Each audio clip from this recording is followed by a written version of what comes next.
hemos armado un mecanismo de un laberinto y la idea es recorrer ese laberinto con una pelotita manejando dos servomotores con los botones de la micro:bit.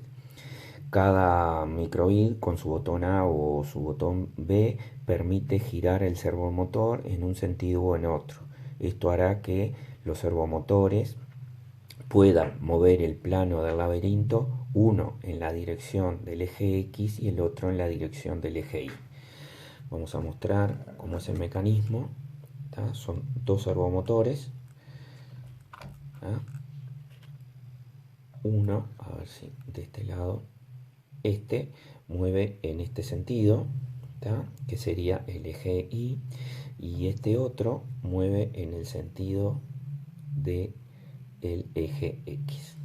El mecanismo está ideado ahí con algunos tornillos y algunas piezas de plástico de Lego, y lo que nos permitirá entonces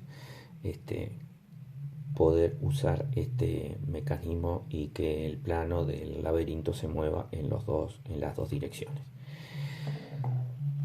Vamos a poner una bolita, por ejemplo, aquí, y vamos a empezar a presionar los botones para ver cómo se mueve. Vemos que este mueve en el sentido del eje X, hacia un lado o hacia el otro, y estos mueve en el sentido del eje Y, hacia un lado o hacia el otro. Vamos a partir de ahí. Bueno, entonces, por ejemplo, movemos en el sentido del eje Y, para llevar la pelotita hacia allá. Movemos en el sentido del eje X, para que la pelotita corra hacia este lado. Volvemos a mover en el sentido del eje Y. Ahora vamos a mover en el sentido del eje X. Bien, ahora vamos a volver a mover en el sentido del eje X. Como tenemos el plano inclinado hacia la parte de abajo, digamos, la pelotita, una vez que zafa determinado pared, vuelve a correr hacia el sentido del eje Y.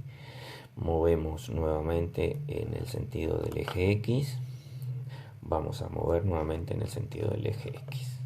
Bueno, ahora tenemos que mover en el sentido del eje Y. Vamos a mover en el sentido del eje Y. Movemos ahora en el sentido del eje X. Movemos en el sentido del eje X. Si queremos que la pelotita venga hacia acá, hacia nosotros, hacia acá, hacia nosotros, movemos nuevamente en el sentido del eje Y.